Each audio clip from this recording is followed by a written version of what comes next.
Kifne TV seen bi nga xam ne ñoo ngi logé Kër Massar boobu ba tey ñoo ngi gis yéen a ñuy topp di suivre suñu ay programme tey nag boo leen ñu gisee ngeen xam ne ñoo ngi Kër Massar fii nga xam ne moo di suñu fief Abdou Ndoye moo fi taxawal li nga xam ne moo di meeting bu doy waar Abdou Ndoye nekk maire ba di fa liggéey lu am solo te dafa taxawal li nga xam ne moo di mouvement fekk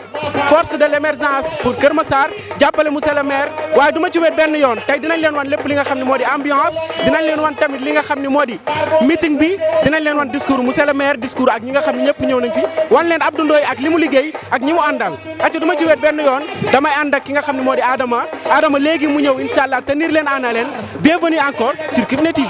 ayca kon sama naataango waxee rek tey jii ñoo ngi si Kër Massar fi nga xam ne rek mooy flottant yi ñu ñëwoon rek si li nga xam ne mooy Abdou Ndoye organisé ko muy force de l'émergence de Kër Massar li nga xam ne rek mooy développement yi nga xam ne mooy jeunes yeeg ak femmes yi incha allah dinañ leen ko won waaye tamit li nga xam ne rek mooy monsieur le maire Tafa Mbeng incha allah dina daal di ñëw lépp loo xam ne rek mooy ambiance ak lépp loo xam ne dinañ ko pour loo xam ne day jëmale fii nga xam ne mooy Kër Massar kanam rek incha allah dinañ leen ko teg fii seen télévision Kifne TV via YouTube incha allah ma koy ànd ak ki nga xam ne mooy sama nattaango Momar lépp loo xam ne rek si programme bi rek incha allah dinañ leen ko daal di indi si kanam tuuti rek ñu wan la li nga xam ne rek mooy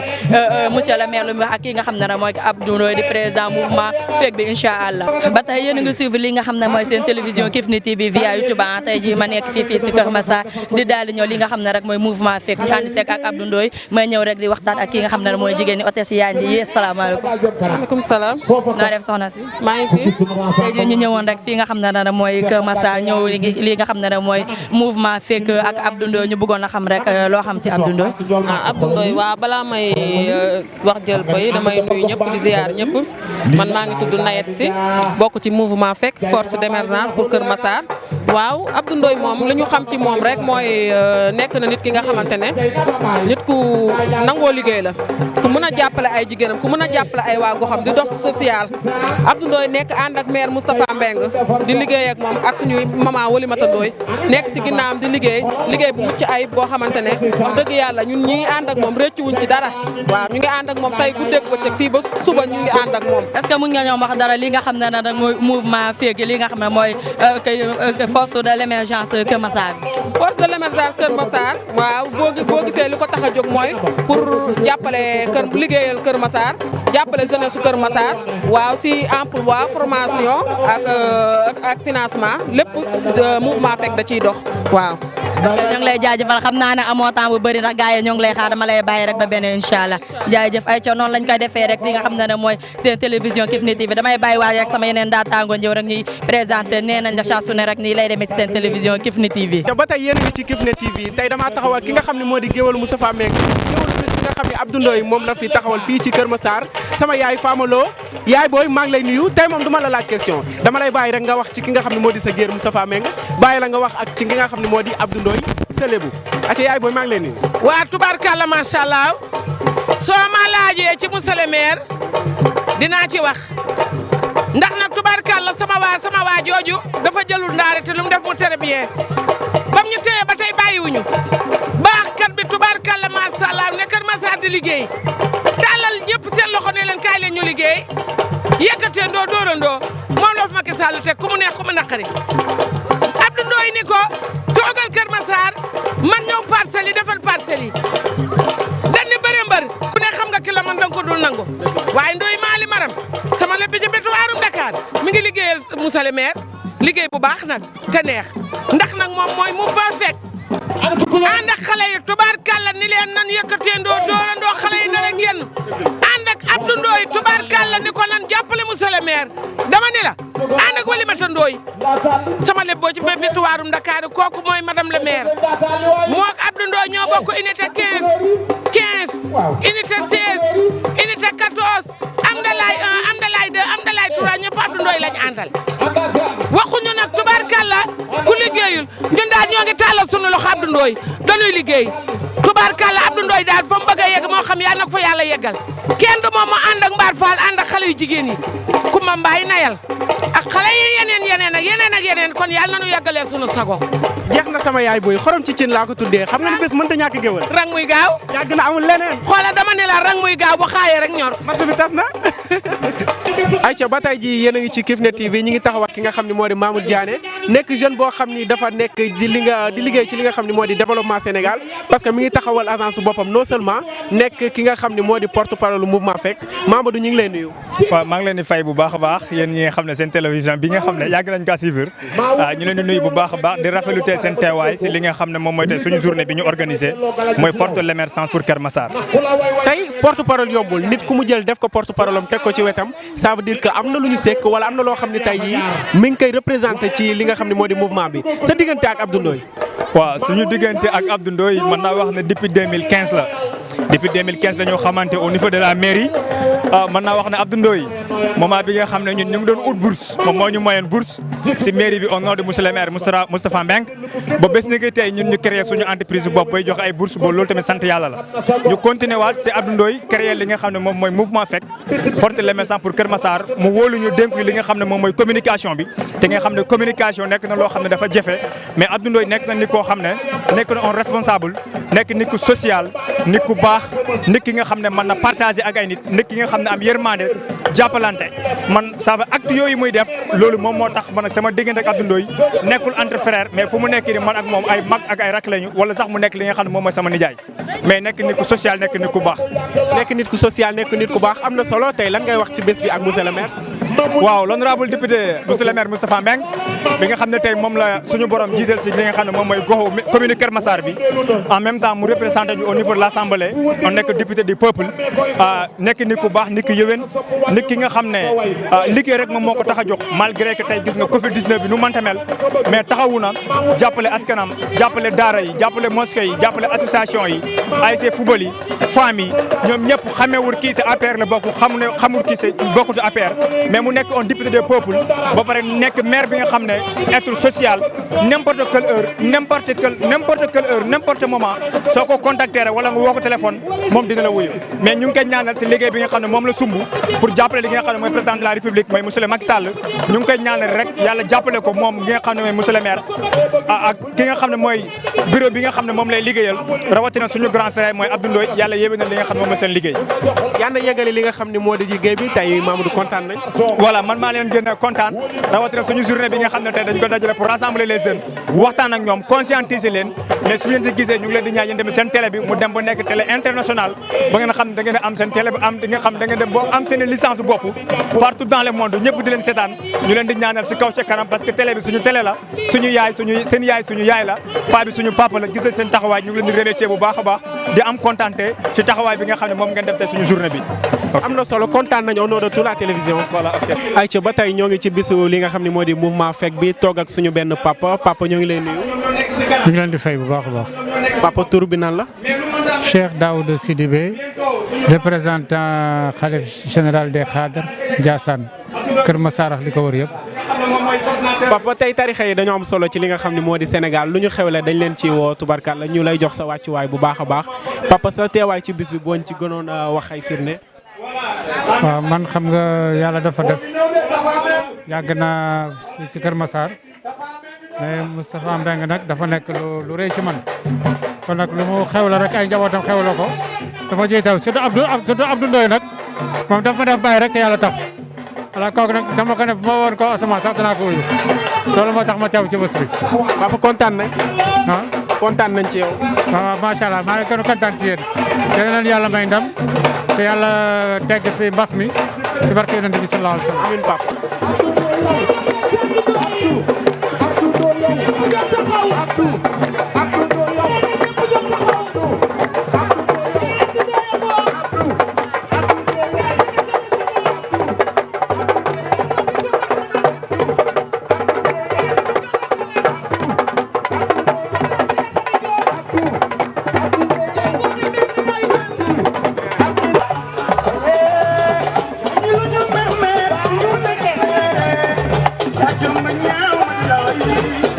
Yeah.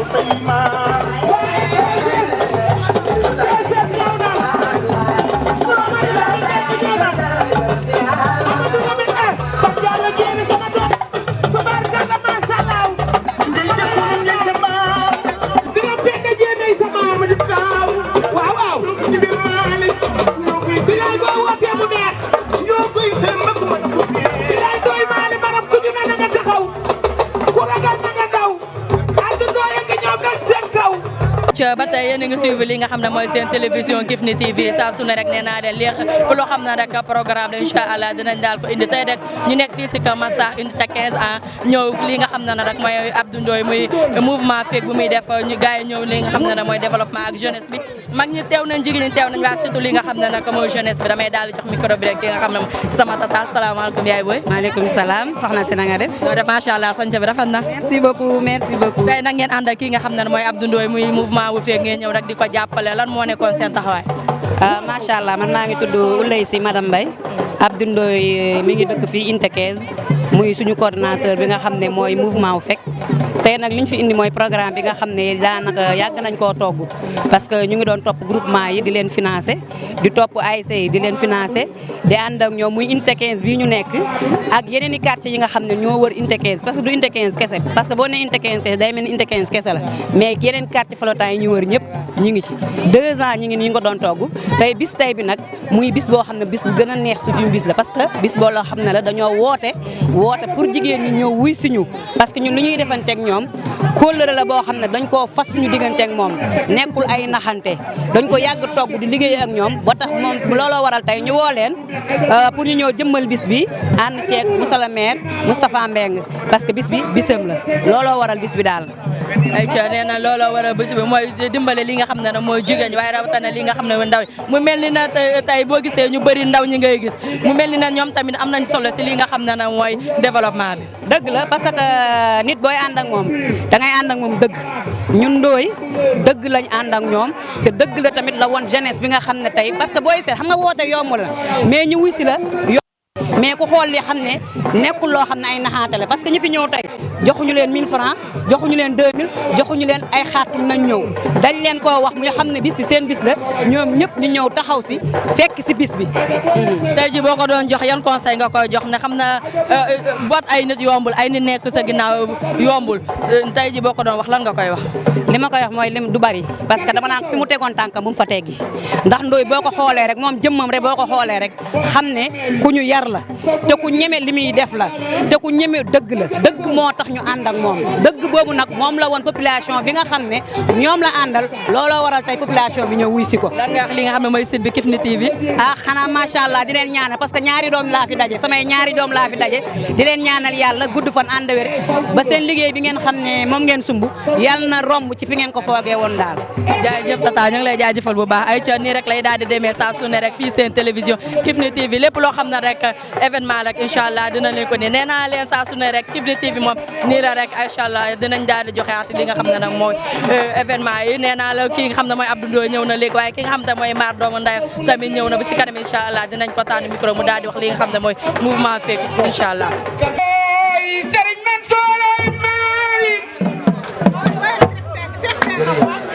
anak ko po dama koy nak ba meer ñu dama doon jàng wi dama doon jàng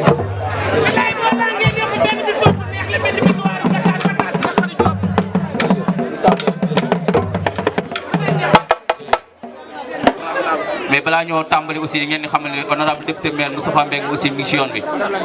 ñu ngi may soufflé aussi que ne madame la maire Oulimata Ndoye aussi mi ngi agsi nii kon nañ ko dalal mu dugg si bu ñu paree ñu continuer liggéey bi.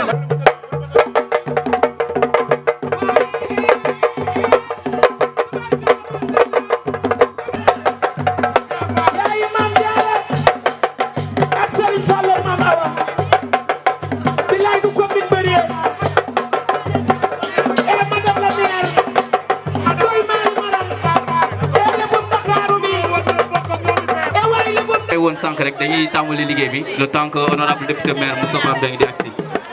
déjà balaa ñoo tàmbali dañuy jox suñu papa suñu imam Dianka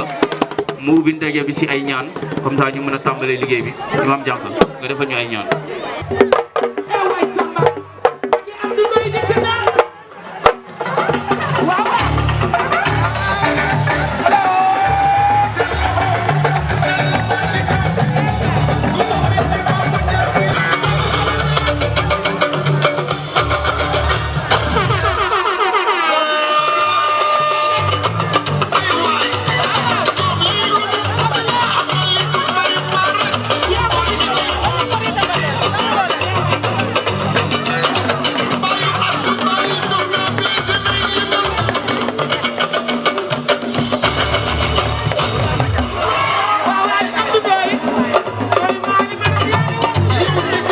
baax Matar Mbengue y a aussi madame Lissa Sow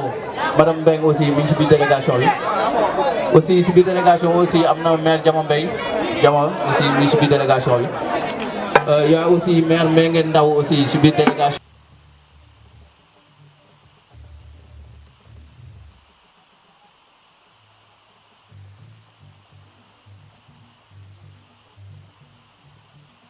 te di leen wax ni teewaay bi rafet na ndax lépp loo gis nag daa am lu ko waral Abdou Ndoye moo waral lii xam naa ne nag lii du lu yomb déplacé loo jeunes yi ba fii xam naa ne yombul kooku Abdou Ndoye kese ko mën te ñu ngi koy gërëm bu baax ndax moom moo waral teewaay bi fii di gërëm nag waa mouvement des jeunes Daaray Kamil ñoom ñëpp maa leen di nuyu di leen sant di leen wax ni tamit ñun daa am lu waral suñu teewaay fii nii bañ fi ñëwee ba tey ñun mosuñoo reconnaître ni wala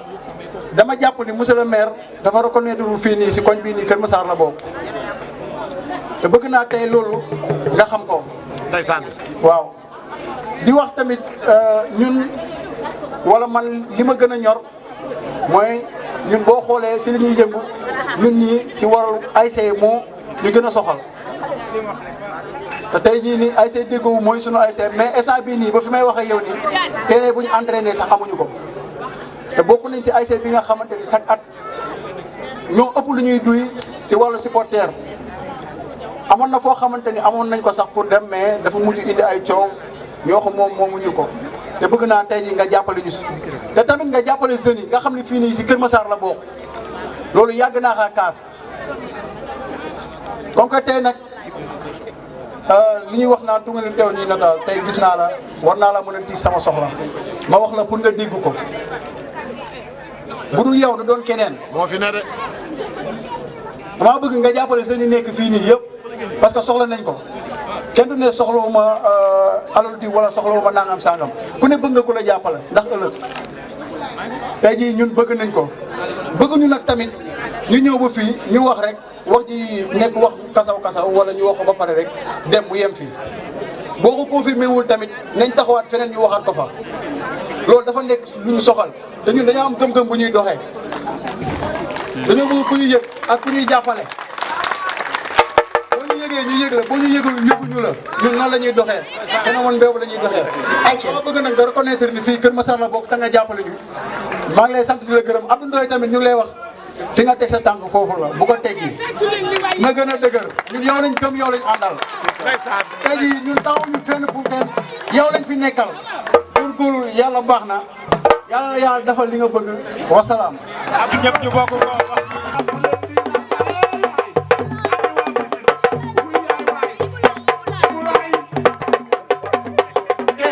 waa Pikine Active lii lu nu def dañ ciy ànd ak sawar waa Pikine Active Ibou Laye lii lu nu def dañ ciy ànd ak sawar année waa Pikine ñëw nañ waa Pikine ñëw nañ waa Pikine ñëw nañ hey groupe Active lii lu nu def ànd ak ceeg sawar lii lu nu def ànd ak ceeg sawar année Ibou Laye waa Active ñoo active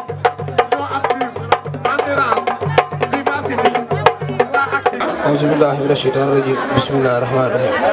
asalaamaaleykum wa rahmatullah maa leen nuyu ñëpp ku fi nekk sa tur ak sa sant di rafetlu seen teewaay di wax monsieur le maire Moustapha Mbengue cant ak ngërëm ñeen la sa teewaay di la ñaan ak di la nuyu ak di la féliciter d'abord si teew bi nga teew fii nii je pense que ça sera la dernière fois ñu lay gis fii nii amoon na ay jamono ñu yittewul woon lool gisuñu la tey yàlla woo mën na la ba indi la suñuy tànk teewlu nañ la mais dañoo bëgg nga teewlu ñu je parle au nom des jeunes de Kër Massar man waxaluma sama bopp waxaluma keneen ak keneen mais damay wax pour ñun ndaw ñi parce que dañ ne kuy wàlli yaani sa dëkk dafa tëggul ñun suñu dëkk tëggagul li ñu manqué fii Kër Massar amaana mun nañu bari na bariwul parce que ñun bu dee dañuy nawetaan dañuy dem ba Mbaaw wala Pikine circonstance lan la bu match bi jeexee dañuy dox ñëw ndax heure bu match bi di jeex amul oto bu lay indi da ngay gis ay xale yu ndaw jàpp seen loxo ànd ak ñoom dox ñëw te loolu metti na ñu ngi lay ñaan comme ñun suñu kàddu mënul sori kenn mënuñu dégg amaana yéen ñu ëpp baat ci mim réew ngeen jàpp lañu te yàlla tax ngeen sampal ñu esaan yitte woon nañ ko. beneen bi mooy Kër Massar lu fi am si jëy yàlla tereete ko fii ñu taxaw nii bu fi dara xewoon ñu soxla sapeur pompier dañuy xaar waa Guédiawaye ñu jóge fële pour ñëw wala ñu xaar waa Tëngéej ñu jóge fële pour ñëw alors que loolu c'est pas normal. il est temps dafa jot instant bii nii jeunes yi am na lu jot a paase ginnaaw ñu wane seen bopp ñu ne jeunesse Sénégal dañoo engagé mais seen engagement je pense que dafa des xam nga lu tax topp di toj yenn action yi bien vrai que daa am lu ko jaroon moo tax ñu koy doon def du ñàkk fayda du tooñ mais li ñu war a xeexaat mooy lan ku nekk xeexal seen waa kër xeexal sa waa dëkk xeexal sa waa gox te ñun bu ñuy wax Kër Massar moo ñu tax di wax soo taxawee arrêt 54 bii 4 heures du matin yaay booy yi ngay njëkk a gis balaa ngaa gis góor ñi maa ngi lay ñaan nga jàppale yaay booy yi loo mën si ñoom def ko boo jugee si yaay booy yi maa ngi lay ñaan seetlul benn affaire Kër Massar bu timis jotee buntu kër yëpp ay tëju ñun dañuy fàtte taalibe yi ba xam lekk nañ wala lekkuñu te ñoom si ñun lañ bokk suñuy frère lañ si ñoom laa bokkoon dund taalibe màgg tool nii su ma leen fàttee du ma góor moo tax ma leen waxal tey nijaay yow bu ma neexee dama lay yab parce que sama kal nga mbeng nga sant ma sant Ndoye je suis un lébu comme Abdou Ndoye Kër Massar laa dëkk inte 15 maag moom xamante nañ am na fuñ jaar nga joxoon ma junni bu la neexee nga defaat ko tey du ma ko bañ waaye lu ñuy neex bu dëgg jotee dañ koy wax Moustapha Mbeng on a besoin de toi tey ak suba boo defee sa devoir yow la boo ko deful yow la ñu ngi lay ñaan nga def ko boo ko deful nag bu ñuy ñëw meer ba fële ñun ay xeer lañu am amuñu lu ne sant ak ngërëm jërë ngeen jëf.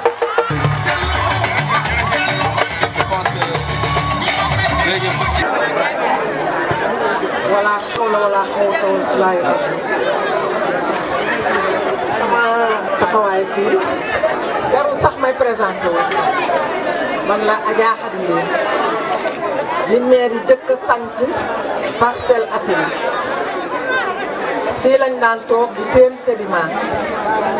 1996 lañ fi nekkoon ba léegi xam nañ ci dara ñuy ñett ñoo xam ne nag muy soxna Awa Ndiaye soxna Khady Ndoye Yaama Pouy ñoo yor groupement des femmes bu unité 15 bi nga xam ne Abdou Ndoye fi la yaroo fi la màggee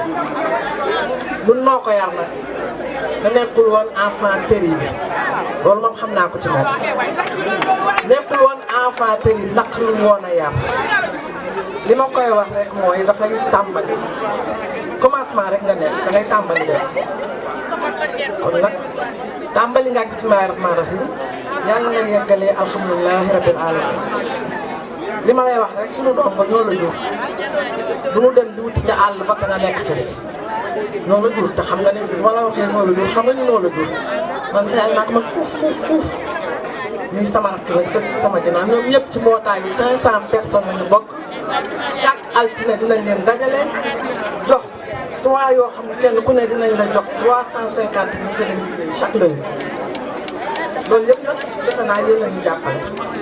parce que jigéen ñi bu ñu taxawaalu bu wuti ñu dara man ñun la ñu jàppale foofu mënoon naa toog ci kër ga yor sama kurus waaye bi nga dugg see waroon na yàlla sama yaram dafa daw xam nga lu tax da ngay xale door a tàmbali yàlla na la yàlla fal cat yaag ñi nga àndal parce que man yar laa gis ci yow moom laa xam ci yow ñoo xuuma la nag du dara damaa jëm mag léegi toog waaye politique bi ne politique naa ko ba bisa Léopold Sédar Senghor laa politique mu jóge fi ma dem ci Abdou Diouf mu jóge fi ma ñëw ci Laay Wàdd tey ku fi ne rek bu ma la mënee jàppale naa la jàppale barke nañ bi kon nag loolu moom ñun wali jërëjëf ay xayta jëy ma sàmba di nga ma seet di nga ma toppatoo di nga ma vérifier sama biir kër da ngay wàcc doo ñibbi sa duggoo sama kër kon nag yow it maa ngi lay sant la ñaanal ndax yow tam doom nga kon nag jërëjëf yàlla na ngeen yeggalee seen sago yéen ñëpp yaa leen may leen fan nag bu ànd ak wér.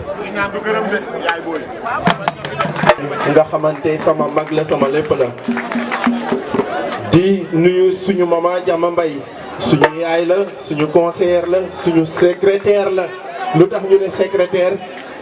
font Cogère jaxasoo def ñuy woo ci këram waxtaan ak ñun jëlaat mbir yi en main tegaat ko ñu ànd doxal waaye aussi daa mel ni sama professeur la àndal muy madame Lissé Sow di madame Mbengue maa ngi koy ziar bu baax a baax sama professeur boobu nga xamante enseigné na ma en classe de 3e di un bon prof de français nag macha allah waaye nag moom ay notam moom di koy téye moom nay na ci lool sax waaw di ci nuyu maman Mbengue donc di ci teg suñu maman mère Xayta Dieng di dalal ñi nga xamante rek ñoom ñëpp ñoo ñëw wuy ci la jeunesse bi nga xamante moom moo fi nekk tey ndax ki nga xamante moo wootee ñu wuy si ko dafa di kenn ci jeunesse su Massaroise bi di kenn ci convergence des jeunesses républicaines bi moom mooy monsieur Abdou Ndoye nekk le vice coordonnateur de la Cogère de Kër Massar waaye mënuñu ne Cogère Kër Massar taw nuyuwuñu ki nga xamante tey jàpp nañ ni c'est la locomotive muy la son secrétaire général monsieur Ahmed Ka ñu ànd ak aussi ak ki nga xamante moom mooy El Hadj Sow ñu gën ko xam ci ñaaka Sow di un frère du coordonnateur Moussa Sow waaye aussi daa mel ni le secrétaire chargé de la communication. asalaamaaleykum wa rahmatullah wa barakaatuhu. ñoo ngi nuyu ñi fi toog ñëpp di leen ziar di leen masawu coono di leen sant di leen gërëm ci teewaay bi ci yëg-yëg bi ci fonk bi ngeen ñu fonk di leen ci ñaanal yàlla yàlla gën a barkeel seen dund gën leen taxawu di sant yàlla gannaaw ba mu ñu mayee ñu teewee bis bi sant borom bi daf ñoo war ndax li tax mooy dama lay sant borom bi daf ñoo war ñun ñëpp ndax li ko waral mooy lépp lu yëngutu moom la lépp lu dal tamit moom la loolu nit ñi léeg-léeg day mel ni dañ koy xaw a fàtte mais ñu ngi santaat borom bi bu baax a baax a baax gannaaw ba ñu mayee di teewee bés bi ci anam bu mel nii nga xam ne ndam kese la du man du honorable du kenn ci ñi fi toog ku dul yàlla kon mat na sant gannaaw loolu ñu ngi nuyu le délégué de quartier bi nga xam ne moo ñu dalal ci quartier am muy délégué Ndaw à travers moom ñu ngi nuyu mboolem délégué yi nga xam ne yëgoon nañ mbir mi à travers une rencontre bi maire honorable député Moustapha Mbengue amoon démb doon dajale mboolem délégué yi nekk ci Parcelles Assainies yi doon waxtaan ak ñoom ci dëkk bi kon jël leen ñëw bi teg ko ci loxo délégué Ndaw ngir dalal bi ñu dalal fii ci quartier bi gannaaw loolu ñu ngi sant di gërëm imam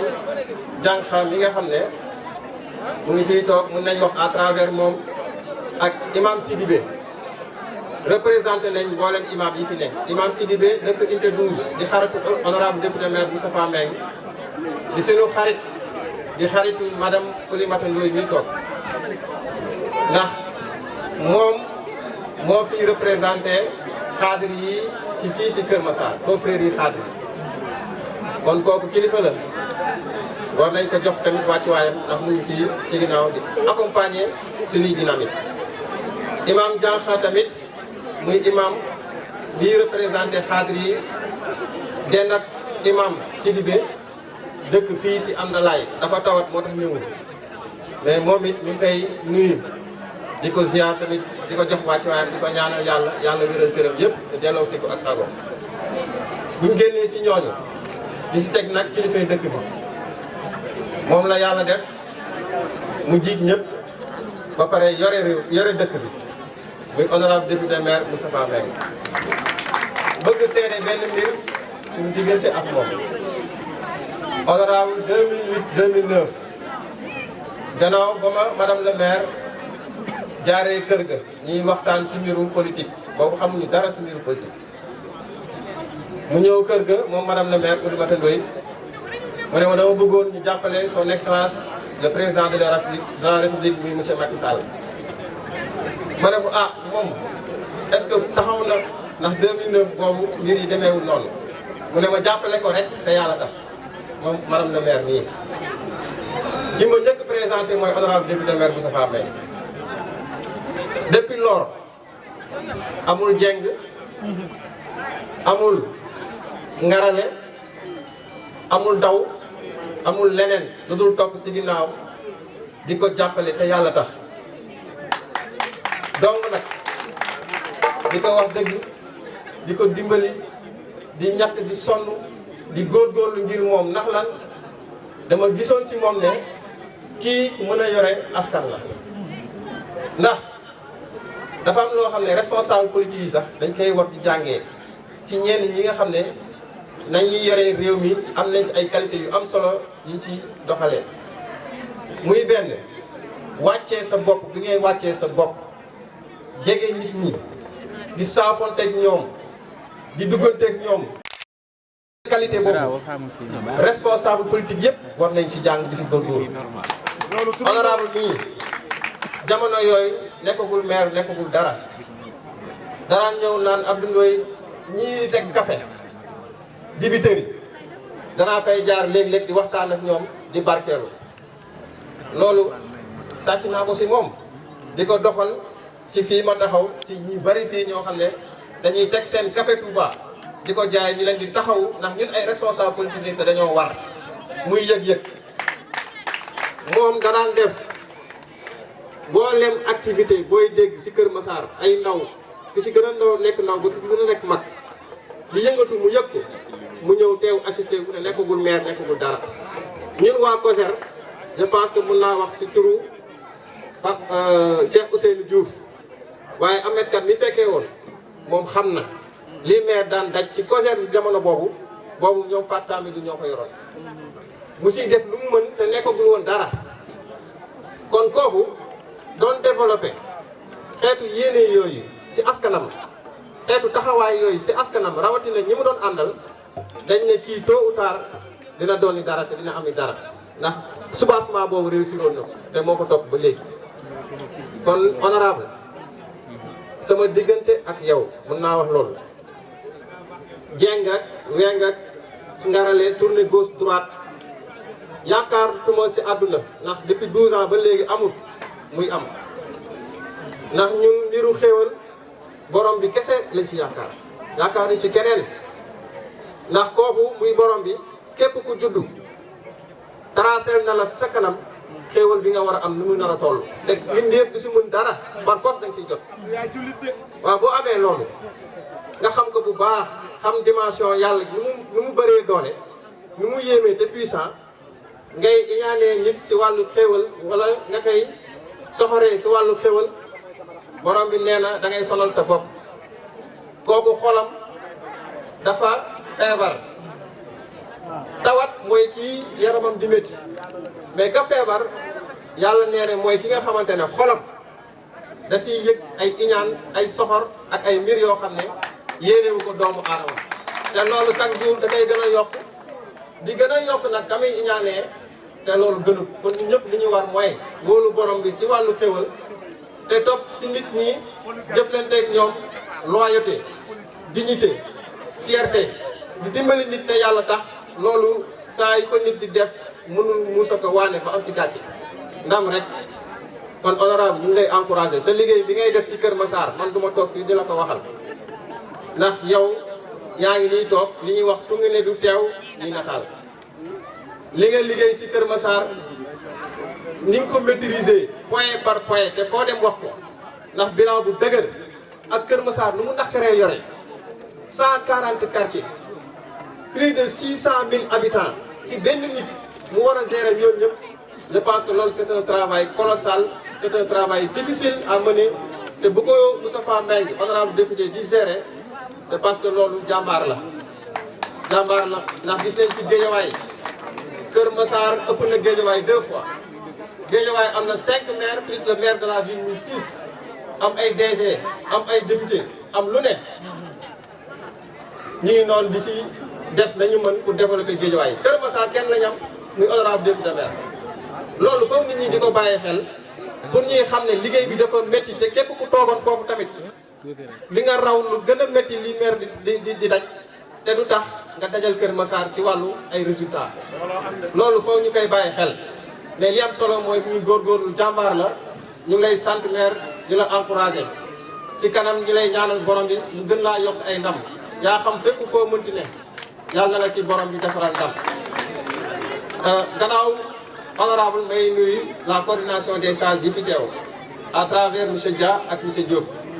yéen a fii sages yi teewal président Macky Sall fii si Kër Massar yéen a ngi nii toog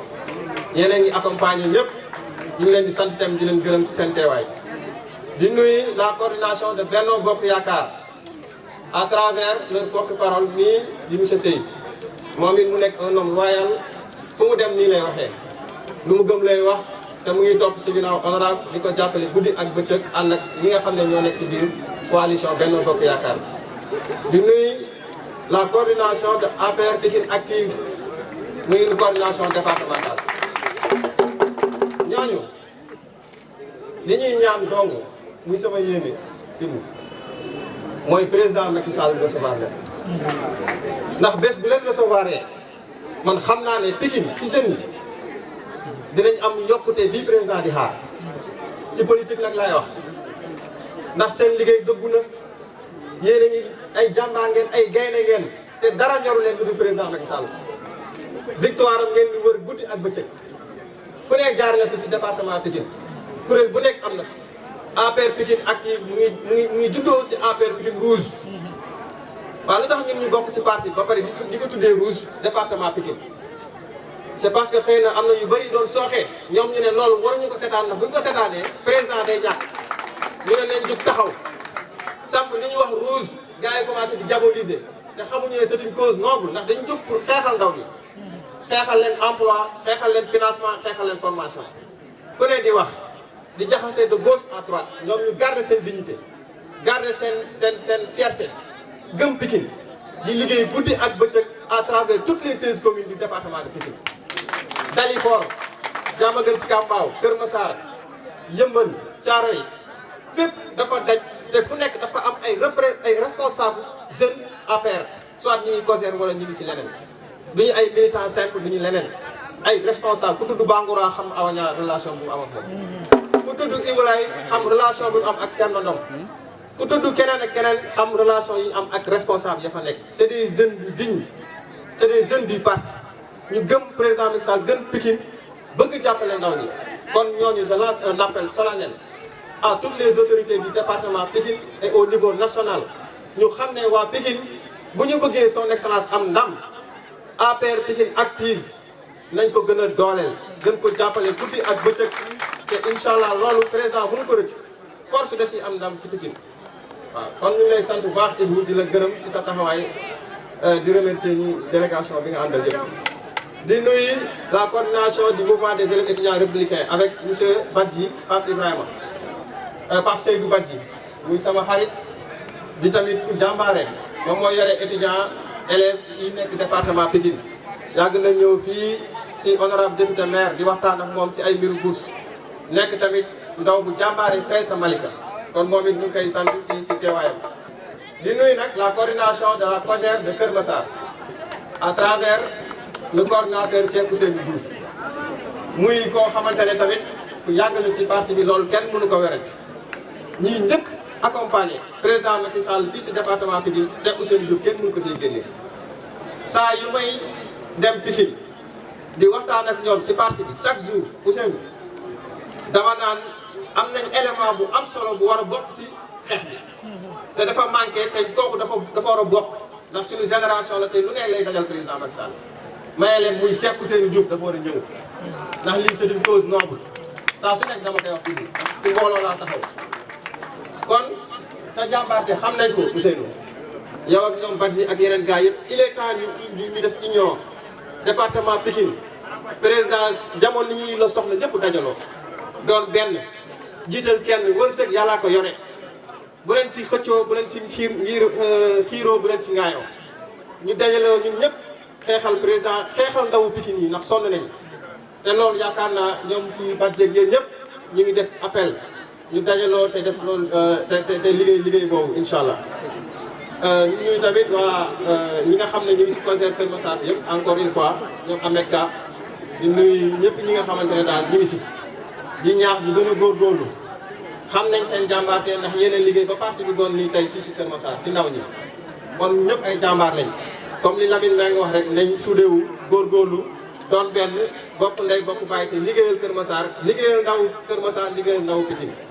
ndax loolu la ñu war a def di nuyu la coordination de la CRS 2M mi nga xam ne Amath Kane moom mooy coordinateur bi Lamine Meng di adjoint ñoom ñaar uuf gars yi ci liggéey bu am solo corona bi moo xawoon rek wàññi mbir yi mais ñoom ku ne xam nañ seen taxawaay tamit fii si Kër Massar jege maire di ko jàppale guddi ak bëccëg jege jeunesse su Kër Massar di leen jàppale tamit guddi ak bëccëg am taxawaay bu am solo ñu ngi leen di remercier di leen gërëm di leen sant si kaax a baax si organisation cérémonie bi te loolu maa ngi siy sant Lamine Mbengue sa taxawaay rafet na jërëjëf di nuyu tamit ñi nga xam ne ñoo nekk si panel yi dafa res dafa dolli ñu yeneen panel yi wër yëpp Moustapha Mbengue bari nañ ku nekk ñu sas panel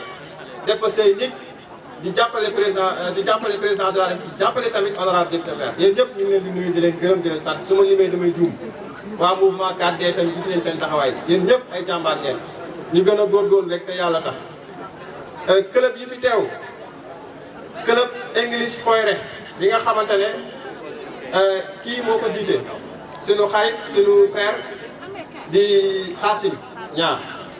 moom teew na ñu ngi koy sant bu baax tamit ci teewaayam waa club karaté bu Aboubakary yéen tamit seen taxawaay am na solo keroog laa leen ko wax ñu ne ñu Abdou loo leen soxla si ay sécurité ñun dinañ ko taxawee ba pare nag indi suñuy élément accompagné leen te du te laaj ñu ma dërëm ñu ngi fii taxaw ay jàmbaar leen ñu ngi leen di sant bu baax di leen gërëm di nuyu tamit GIE femmes yi nga xam ne ñu ngi fi honorable gis nga femmes yi toog nii loo mën si ñoom yow ak la première adjointe au maire si taxawu leen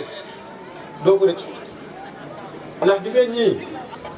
diggante Amdalaay Daaray Kaamil Duubalees ñëw ba quartier Aline Diallo ba Daaru Salaam ñoom ñoo nekk foofu ñi ay jigéen yu jàmbaare maire Malika léeg-léeg moo fa daan ñëwatu fa ñun ñi nga xam ne ñooy say ndaw te fu ñu teewal nañ la fa ndax ndaw bu ne li Ibulaay di faral di wax jëm ku fa yónni la yor donte ñu nga fay dem ñu ngi lay gërëm di la sant ci sa taxawaay waaye ñu ngi ñaan nga dolli leen jàppale leen bu baax mën nga ko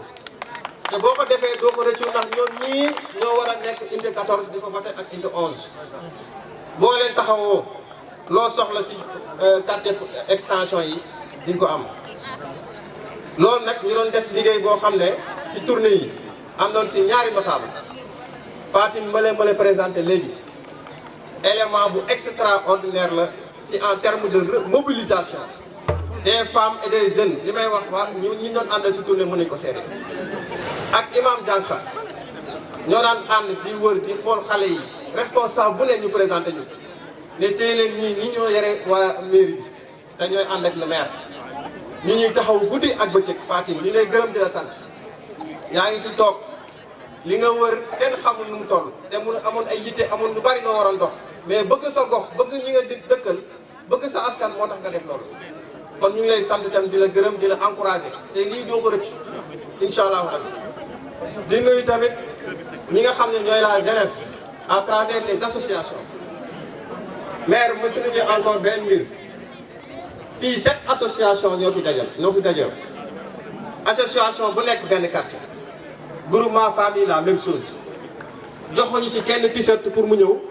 joxuñu ci kenn mbubu pour mu ñëw joxuñu ci kenn sandwich joxuñu ci kenn 5000 francs ñoom ñëpp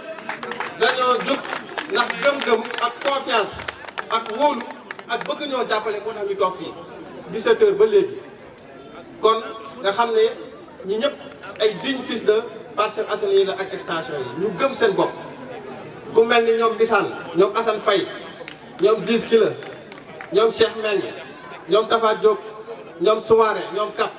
ñooñu ñooy tête d'association yi ay frères yu diñ leen kenn du leen yóbbaale si yu ñàkk fayda ñu gëm seen bopp lañ kenn du leen woo si loo xam ne mbiru tappale la te boobu ba léegi ñoom am nañ yéene yu taxawuñu di ñu jàppale guddi ak bëccëg te joxuñu leen 1 franc kon nga di indi ay enveloppe bu 200 000 naan dañ leen di jox ndax lan ñu ngi jege élection yi te 1 an 2 ans si ginnaaw gis ñu leen woon muy ndiroog jënd loolu bu ko kenn nangu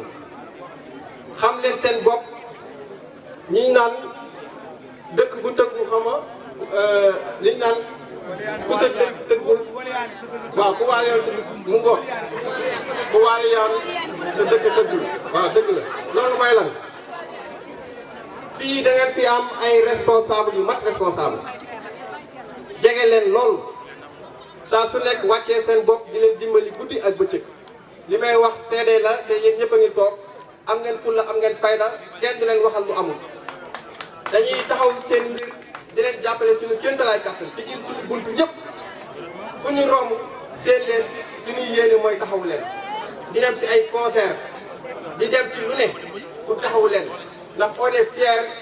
dëkk ak yéen war leen a jàppale guddi ak bëccëg ndax ay responsable politique boo ko doonee c'est un engagement personnel li la war mooy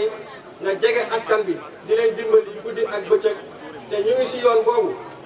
ñu ngi leen di sant di leen gërëm si seen teewaay yéen ñëpp di leen wax ne li si kanam raw yi bët maire a ngi nii toog te incha allah dina jël engagement gën leen taxawu si jafe-jafe yi ngeen di dund yëpp jigéen ñi si financement yi formation yi dina si ñëw association yi tamit ak ASC yi ASC Déggo ASC Dental EJT ñoom Babacar Kane ñoom ñëpp honorable incha allah dinañ xool naka lay gën a engagé wu gën leen taxaw gën leen jàppale gën leen a dimbali loolu moo ñu fi yëkkati tey amuñu intention di waxal suñu bopp amuñu intention di waxal kenn ñun suñu lépp borom bi lañ ko wékk mais ku wootee lii askan bi nga woo leen def ko si bërëb c'est parce que yow li la ñor du sa bopp mais liy dimbali askan yi ak liy dimbali dëkkuwaay bi moo la tax a jóg te looloo waral ndaje bi monsieur le maire ñu ngi sant ñëpp Oulimata Ndoye madame la maire di première responsable des femmes APR ak Benno Bokk Yaakaar bu Kër Massar maa ngi lay sant di la gërëm politique yaa ma si dugal boobu ba léegi lu ne taxawoo nga ma lu ne defaral nga ñu ko fu nekk taxaw jàppale nga ni maa ngi lay sant di la ñaanal yàlla lépp loo war a am si parti bi na ko borom bi gaaw indi te barkeel ko nga jël ko mu doon sa jiglaay te loolu yëpp mu ngi sunu kanam kenn yàqal nañ booloo doon benn liggéey yéene te jàmm incha allah ndam dina dégg maa ngi gërëm ñëpp di sant ñëpp mouvement fekk lii day wane ne sunu bopp taxuñoo jóg wax nga ba jeexal bay tëj te tuddoo yow ñi nga àndal donte njuumte la mais day wane ne tamit yëg-yëg bi mu ngi beaucoup plus ci biti que yow sa jëm bopp loolu borom bi dafay indi effet contre dafay indi retour loolu du sama liggéey du doon seen liggéey liggéeyu yàlla lay doon yaa ngi sonn ngir askan bi borom bi dina leen wommat ñoom ñëpp taxawu la yow it loo soxla ñu nekk si kon yéen waa mouvement fekk awma seen fay góor jigéen mag ak ndaw ñu diñ ngeen ñu sincère ngeen yéen a ñuy taxaw liggéey bi guddi ak bëccëg lu ñu xewle yéen a koy jël seen bopp tissu yii yéen a ko ñawal seen bopp lu ne yéen a koy defaral seen bopp amul dara lu leen di jàppalee si loo xamante ne dafay ndiroog loo xam ne farfarloo lay doon waaye maire sa appui yi ñuy defaral ñu koy jox askan bi jar naa leeral bu soo ñu jox dara ñu yamale ko suñu njaboot emploi yi ngay joxe yëpp di quota ne Abdou Ndoye joxal ma lii waa Parcelles Assainies ak li ko wër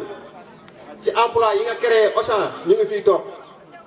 ñoom Alpha ñoom lan la jaxate damay tudd tur pour nit ñi xam te ñi may tudd yéen xam nga leen quota yooyu yëpp du man maire yi bëgg dimbali xale yi jaarale ko si ñun ñu jottali ndax kilifa mënoon di dëgg tànkam fu ne waaye ña koy teewal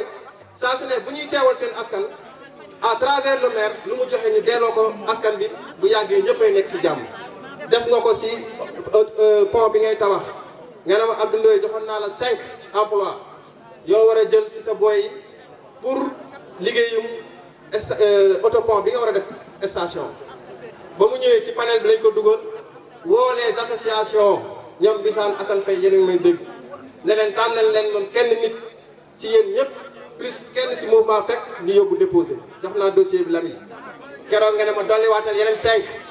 ndax am na lu war a ñëw si wàllu pavage yi kii mi ngi ñëw Brioche Dorée mi ngi ñëw crèche bii ngay tabax unité 12 mi ngi ñëw te loolu yëpp c'est des créations d'emploi yaa ngi koy jéem loo mën kon li ngay sant di la gërëm di nga wax nga gën a yokk sa doole waaw bu ngoog yëpp dina si wax incha allah maa ngi gërëm ñëpp di sant ñëpp jërëjëf. kon bala ngay wax. waaw ma dugg ci say li nga def ci jeunesse bi parce que da nga joxe ay bourse jox def ay emploi jeunesse bi te yooyu dafa am solo nga dugg ci. voilà merci. s'il vous plaît maire bi lañ bëgg a déglu monsieur le maire. allez-y d'accord. c'est comme ni ñu dund.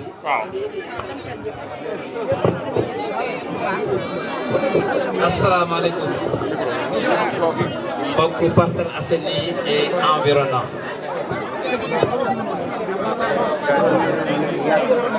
maa ngi nuyu mboolem teew fii tey ci programme bi nuyoo bi nag ma jiital ci délégué de quartier yi su ma parewee ci délégué de quartier yi nuyu imam yi su ma ko waxee daa Cheikh Daouda Sidibé mi ngi fi mën naa ko nuyu notable yi dëkk bi fii yëpp waaye nuyu aussi ñi nga xam ne tey di ay kilifa tey nekk fii ci baas bi ànd ak Abdou Ndoye di liggéey depuis lu yàgg di góor di jigéen di mag di ndaw li waral lii nag tey jii tamit ñu nuyu leen muy waa mouvement fekk nag ci parti APR lañ bokk ci pàcc yi man maa ngi leen di nuyu ñoom it bu baax a baax ci organisation bi ñu def à travers Abdou Ndoye waaye damay nuyu madame la maire Oulimata Ndoye première adjointe au maire responsable des femmes de l'APR responsable des femmes de Benno Bokk Yaakaar chargé de mission au niveau du ministère de la femme bu Ndeye Saly Diop su ma nuyoo Oulimata Ndoye nag damay nuyu adjointe tam yi bokkal di liggéey yëpp muy Xayta Jeey muy Jama Mbay ak yeneen jigéen ñëpp ñi fi nekk les tigresses yéen maa ngi leen nuyu ndax yéen da ngeen am solo ci politique ndax politique tamit xumbal da cee bokk su ma nuyuwee ñooñu dinaa nuyu mbooleem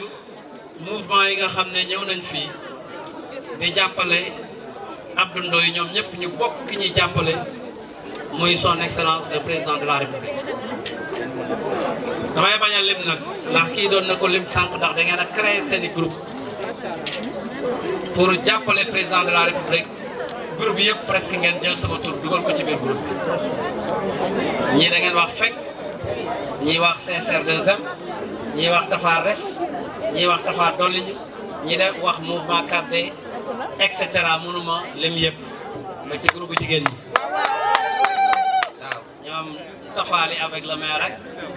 et les 100% Tafa les femmes leaders du maire rek groupe yi dañoo bari macha allah kon nag yéen ñëpp maa ngi leen di nuyu parce que gis naa li ngeen ma taxawoo ci Kër Massar di ma jàppale su loolu weesoo aussi ma nuyu muy jigéen ñi groupement de femmes yi nga xam ne fekk naa leen fi ngeen toog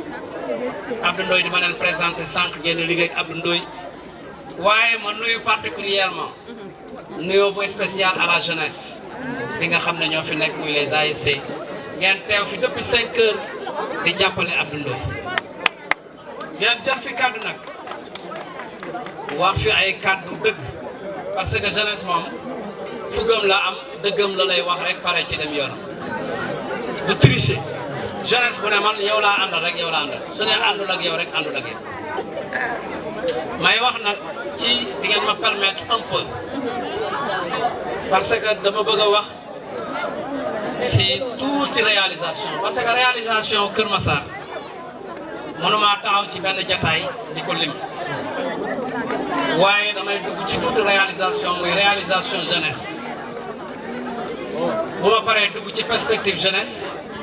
su ma paree nag dugg ci jigéen ñi tamit ci femme yi ma bëgg a xamal la jeunesse ngeen gën a jege si la mairie l'institution locale ngeen gën a jege aussi seen responsable de base yi ngeen nekkal ndax jeunesse su Parcelles Assainies ak extension bi ñàkkoo leen ay responsable yu nu nawloo ci Kër Massar Abdou Ndoye mii rek kenn la ci Abdou Ndoye mii soo leen ko jege lépp fépp foo leen nekkoon di ngeen ko romb ndax nag Abdou Ndoye mii am nañu mu wéeru dafa wéeru ci man te man dama wéeru ci président de la république te président de la république moo yor réew ngeen tamit organiser wu aussi xam nga jeunesse bu ñu leen bëggee dimbale te organiser woo leen organisation bi dafay xaw a doy waar ndax duñ mën a dimbale kenn par kenn waaye comme am ngeen seeni association am na ay créneau yoo xam ne soo leen waxtaanee ak Abdou Ndoye dana leen organiser dana ñëw ci man ñu teg leen ci créneau yooyu ñi bëgg formation danañ leen defal formation ba ñu am compétence ndaxte il faut nga mën dara ñu doog laa mën a jox xaalis pour nga mën a liggéey mais suñ la joxee xaalis sa mënoo dara mën na am du sotti ñi nga xam ne am nañ seen compétence ñu fexe ñu compétence yooyu ñu am ñu jàppale leen bën bind ci ay projet yooyu ñu financé leen ko ñoom ñu autonome dem liggéeyal seen bopp mooy surtout le secteur informel ñi nga xam ne nag dañuy jàng ñu jàppale leen ndax nag 2014 à nos jours bi ñu faloo dama ne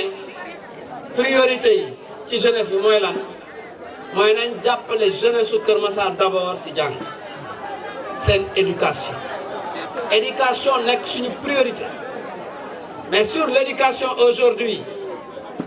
may ñeenteelu maire Kër Massar Mbacke Diop fi nekkoon dem Gambu booy ñëw Mbacke ñëwaat ma ñëw waaye dama ne li ma def ci éducation Kër Massar ci jeunesse bi benn maire mos ko fi def te loolu bu nekkul loo xam ne dañ koy wax di ko laam-laamee ndax Matar Mbengue mi taxaw tey mooy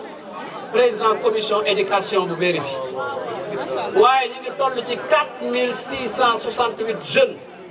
yoo xam ne seen jàng mairie bi moo ko yore 4000 jeunes bu ay caaxaan ay plus de 50 millions la ñuy def si jàngu ndaw ñi par at la mairie bi di génnee di ko ci def te loolu nag dama ne man xëy na ñoo bokk génération li ma leen magee bëriwut franc parler bi ngeen am ba jël micro bi fii di wax seen dëgg franc parler boobu moo nekk ci man duma taxaw fii di leen baab duma taxaw fii di leen fen dama leen di wax loo xam ne da ngeen ciy teg bët ngeen dem vérifier ko tey bourse yi ñu mayee tey ay école de renommée nationale et internationale te xam naa ne suñu bàyyiwee parents yi pour seen doom yooyu am tey bac war a dem ci école yooyu jàng pour ñu fayal leen weer wu dee 90 000 wala weer wu dee 45 000 wala weer wu dee 120 000 soo moytuwul seen doom yooyu seen jàng yàqu ma jël sama engagement dem gisi école yi waxtaan ak ñoom négocier ak ñoom ñu defal ma ay demi bourse defal ma ay bourse entière may wax ne Kër Massar waaye képp ku soxla bourse demal mairie nga bindu ñu may la bourse nga jàng 2014 ak léegi ñu dem ba am 4668 jeunes waaye boo dimbalee jeunes yooyu ñu def seen formation ci école yooyu ba génn ñi nekk ay médecins ñi nekk ay sages-femmes ñi nekk ay ingénieurs mais dimbale nga famille boobu te tey li ma leen di wax ay jeunes ngeen da ngeen may déglu da ngeen di dem ngeen vérifier boo demee en face université Iman boo déggee Iman boo ne ana étudiant wu Kër Massar yi ñu génneel la dañuy ñu ngi nii boo demee sub eng kazalika boo demee élite santé soo demee IACOM j'en passe 12 écoles yoo xam ne tey jii boo demee fekk fa ay boursiers Kër Massar ñuy jàng mairie bi di leen gérer loolu defar fonk say jeunesse la defar say jeunesse la mais yamuñu foofu CFPT bu Diamniadio bii dem leen fi jël nañ fi 129 jeunes yoo xam ne ay ouvriers lañ ay maçons ay électriciens ay ferrailleurs ay plombiers ay carreleurs yóbbu leen CFPT pour lan pour ñu def fa formation pour mën a am certification am ay diplômes reconnus par l'État nga xam ne dinañ mën a dem ci entreprise yi pour mën a wut liggéey loolu jeunesse yi ñi ngi fi loolu duñ ko démentir te ku dem CFPT fekk ko fi bu yàggul dara dégg ngeen fi ma lancé ci panel yi ne bépp jeune bu bëgg a dawal bëgg a am permis ñëwal nga inscrire ñu former la jàngal la ba nga génn am sa permis pour nga mën a am loo liggéey loolu yàggul première phase bi démarré nañu ku dem foyer des jeunes fekk leen fa ñu leen di former kon ñun bañuñu pour defar jeunes yi te ñi ngi def ci jeunes yi lu am solo bu passé formation yooyu ñu leen di defar emploi ñu ngi leen si jàppale man dama ne si Sénégal maire yi bëri nañ 557 communes moo am 557 maires télé yaa ngi may jël je défie quiconque maire bu créé li ma créé ci bourse ak ci formation ak ci emploi kaay ñu toog ci télé ñu def débat ñu koy wax ñu koy vérifier ba xam yow dañ ma ëppale mënul nekk ndaxte mairie Kër Massar bii tey ci ay agents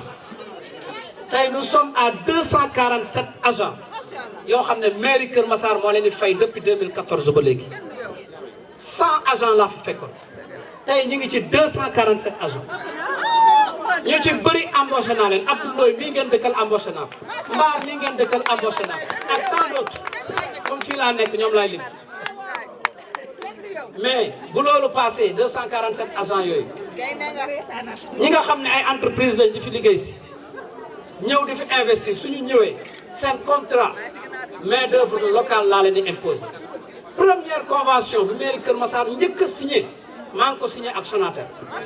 Sonatel dañuy ñëw ne dañuy def ay casque Orange Money Kër Massar pour ñu am orange de proximité avec les populations ma ne leen 150 casque xaj na Kër Massar waaye benn condition laa leen tegal mooy casque boo leen teg ba pare laaj leen ma jeune bu dëkk Kër Massar ma jox leen jeune ngeen dugal ko si soo leen d'accordé loolu ma autorisé leen tey jii bi ñu d'accordé tey 150 casque yooyu teg nañ ko 150 jeunes ñi ngi foofu di liggéey di fayeeku seen weer casque Orange Money yéen a ngi koy gis partout ci biir dëkk kon loolu création d'emploi la waaye bi loolu jàllee Auchan ñëw na fi Auchan xamante naa ak borom Auchan depuis Paris bi ñu ñëwee fii ne dañu fiy def Auchan ba am terrain bi ba defar Auchan dañoo ñëw ma ne leen main d'œuvre locale bi il faut ngeen jël ko parce que Kër Massar dafa bëri ay jeunes te toujours damay défendre jeunes yi pour l'emploi na ma leen dafa def formation di leen jox ay bourses noonu laa leen dafa res emploi Auchan génne 30 jeunes Abdou Ndoye nga koy lim sànq ñi mu jël ci yéen 30 jeunes yooyu dem Auchan di fa liggéey ñu jógee foofu Omega Petroleum ñëw parce que man li may wax day leer Kër Massar laa koy waxee loolu lu ñuy inventé yoruma fooy di ko liir ndax li nga def doo ko liir te soo koy wax day génn bu yomb amul hésité waaw dama koy annonce dama koy s'annoncer clairement bi Omega Petroleum ñëwee ñu wax ñu def fi station ñu jël 11 jeunes ñu dugal leen foofu ñuy liggéey ci Omega Petroleum Eve ñëw si foyer des jeunes bi pour def fa usine de démantèlement ma jox leen ci ginnaaw ñu jël fa tey 11 jeunes yoo xam ne ñoom ñoo fay def tri ñu fay liggéey ñu ñëwaat encore Ami Mbengue sama jarbaat concours petite et moyenne entreprise bi ñu doon organisé au niveau national di ko wane RTS ne ku ko gagné dinañ la financer yóbbu la Angleterre pour nga mën a ñëw autonome nga liggéey RTS ñu ko am na ñu ko seetaan mu gagné ko ñu yóbbu ko Angleterre mu ñëw ñu financé ko mu am ay machine am